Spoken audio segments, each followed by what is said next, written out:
많은 사람 중에 이렇게 방송을 통해서 만나게 돼서 반갑습니다. 인생 성형가 정영기입니다. 5대 재벌 창업주를 통해서 우리가 무엇을 배울 것인가? 그들과 우리가 경쟁할 수는 없지만 그들에게 한 수 배운다면 우리의 삶이 멋지게 될 것입니다. 우리 인생을 아름답게 성형하기 위해서 그 사람들에게 한 수 배워보겠습니다. 그에 앞서 이 필통은 대나무 구멍을 뚫고 이렇게 또 도들새김을 한 거기에 칠을 입힌 그런 필통입니다. 이렇게 다양한 필통처럼 우리 인생도 다채롭게 가꿔서 여러분이나 저나 성공하기 바랍니다. 이 5대 재벌하면 자산으로서 삼성, 현대, SK, LG, 롯데 그랬죠. 전부 다 지방 출신이요. 농부의 장남입니다. 태반이. 막내 하나 있네요. 이병철. 그리고 이제 농사도 지었지만 그 정치라든가 이게 관료적 성격을 띤 최종관의 SK 아버지도 있네. 그러나 태반이 8알이 5 중에 4이 지방 출신 농부의 장남입니다. 그 형제들도 무척 많았습니다. 뭐 정주영은 강원도 통천 화령제 장남, 이병철은 사형제 경남 의령 막내, 최종건은 경기 수원 파령제 장남, 구인에는 경남 의령의 육형제 장남, 신격호는 경남 울산 10형제의 장남. 이렇게 형제도 대체로 많았고 태반이 장남입니다. 그러면 이렇게 장남이 왜 이렇게 많이 성공했을까? 그 형제 많은 중에서도 차남이나 삼남 막내 쪽이 아니라 그것은 아마 그 책임감 때문에 그랬을 겁니다. 구인회나 정주영이나 신격호나 보면은 장남으로서 부모에 대한 어떤 봉양 책임, 그 다음에 형제들에 대한 책임, 그리고 자기 자녀에 대한 책임. 그러니까 자기 자녀까지 합친다면 뭐 되게 10명에서 많게는 구인회 같은 경우에는 10명이던가요?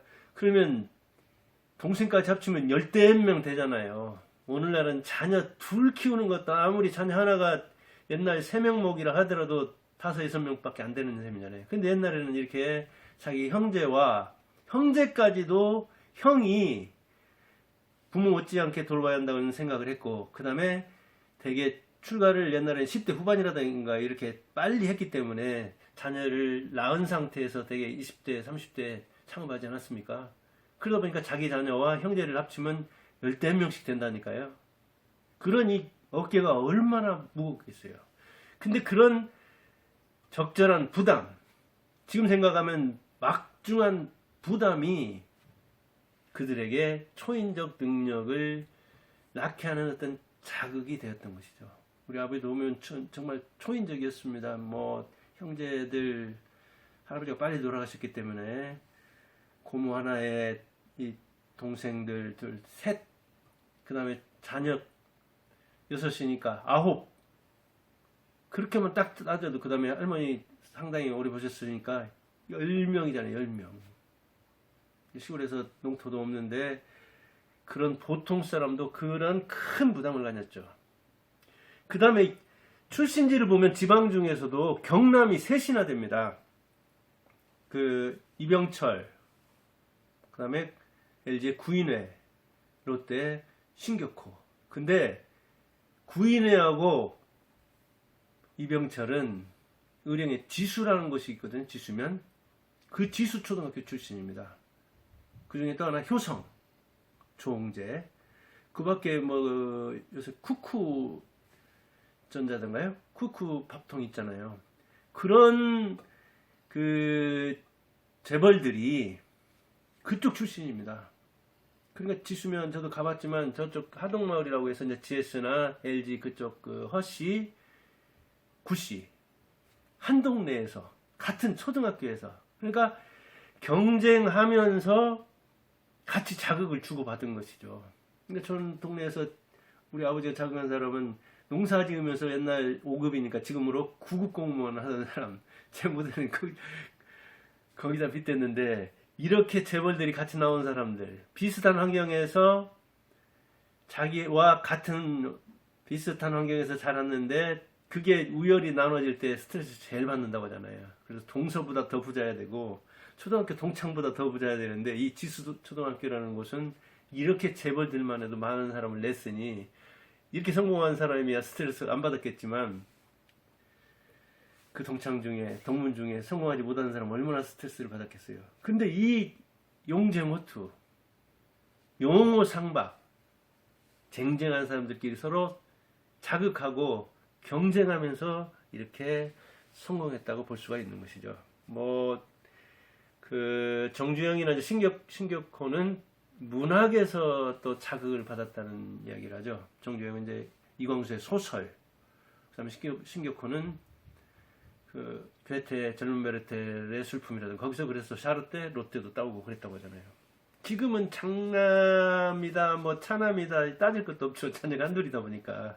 그래서 외톨이를 이렇게 잘 키우는데, 이 성공한 사람들과 우리와는 배경이 아주 다르지만은, 우리가 그 사람들에게 한 수 배우거나 아니면 자녀 교육을 할 때 자녀가 한둘인데도 너무나 책임을 안 지우고 너무나 과잉 투자를 해서, 과잉 보호를 해서 자기 혼자 자립도 못하는 측면이 있는 거잖아요. 옛날 이 창업주 세대에는 자녀와 형제들까지 해가지고 14명에 대한 책임의식을 느끼고 이 장남들이 차고 나갔는데, 물론 이병철은 막내지만 그런 책임의식을 느꼈으니까 더욱더 위대하죠.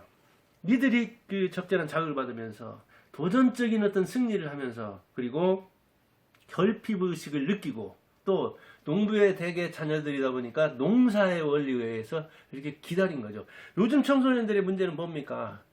그런 통과 의례를 점진적으로 겪지 않고 어찌 보면 10대에 그냥 어른이 다 돼버리잖아요. 청소년 시절이 사라져버린 것이죠. 어찌 보면 어른처럼 성공 어떻게 하는가 다 알죠. 성도 다 알죠. 섹스도. 그 다음에 그 영감 같은 어떤 그 소리 같은 건 아예 그래서 듣지 않으려고 하는 거죠. 꼰대라고 하면서. 그러니까 10대 초반에 그냥 인간이 다 형성돼서 청소년 시절은 사라져서 제2의 탄생하지 않고 그대로 그냥 어른에 진입해서 죽을 때까지 어른으로 사는 것이죠.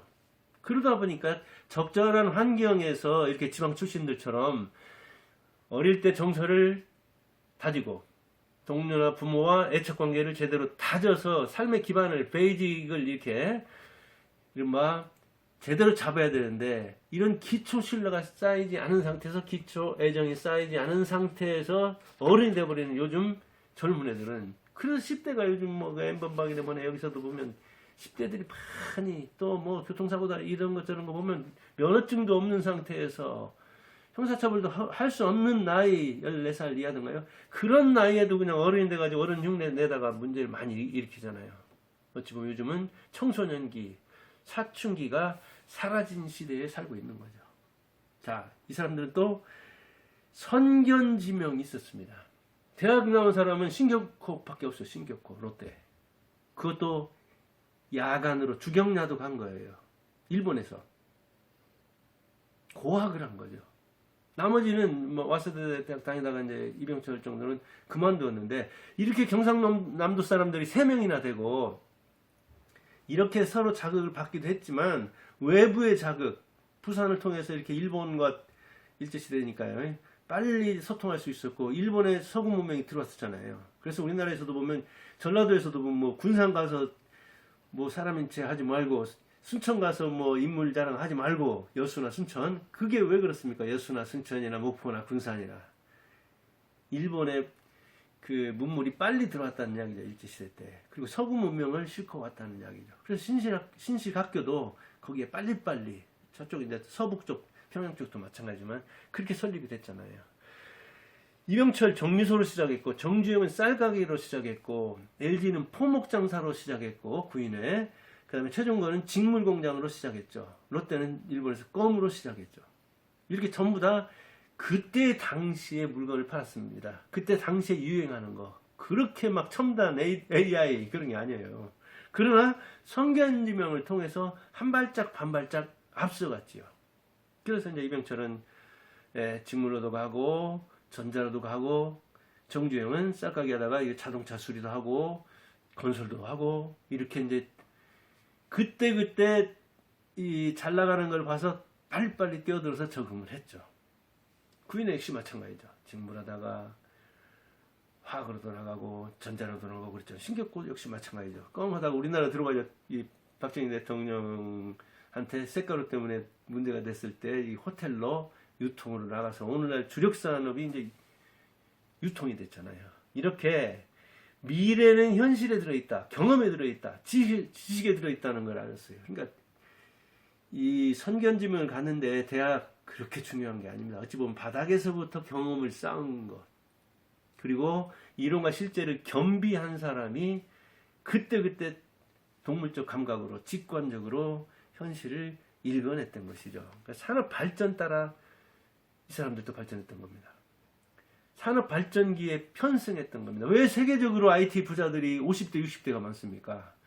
50대, 60대들이, 즉 우리나라로 말하면 베이비 부머들이 대학 나와서 사회에 진출할 때, 그때 컴퓨터가 유행하고, 그때 인터넷이 들어오고, AI가 들어오고, 스마트폰이 들어온 거예요. 그 나이에 사회에 진출해가지고 사업할 만한, 경험 한 7, 8년 쌓아서 사업할 만한 그 시기에. 그래서 우리나라 네이버다, 다음이다, 뭐 스마트폰이다, 카카오톡이다, 이게 전부 지금 50대 후반에서 60대 초반들이 꽉 잡고 있잖아요. 세계적으로 봐도 빌 게이츠라든가 스티브 잡스라든가 이 사람들이 그런 IT, 컴퓨터 시대에 편승할 수 있었던 것이죠. 그거는 그들이 타고난 운이었고, 그때 다른 사람들도 다 그 운을 봤는데, 그런 기회를 잡을 만한 실력을 갖춘 사람이 기회를 앞에서 잡았죠.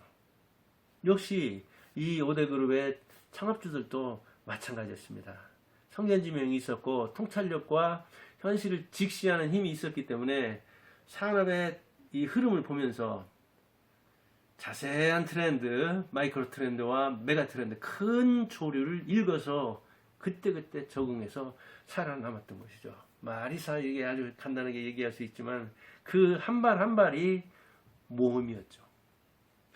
현장에서 어찌 보면 목숨 걸고 전 재산을 걸고 이렇게 삼성전자, 반도체 투자한 것이 오늘날 우리가 이렇게 맞이하는 것들이죠. 그래서 그런 기회는 지금도 떠다닙니다. 그리고 이 사람들은 초기 실현을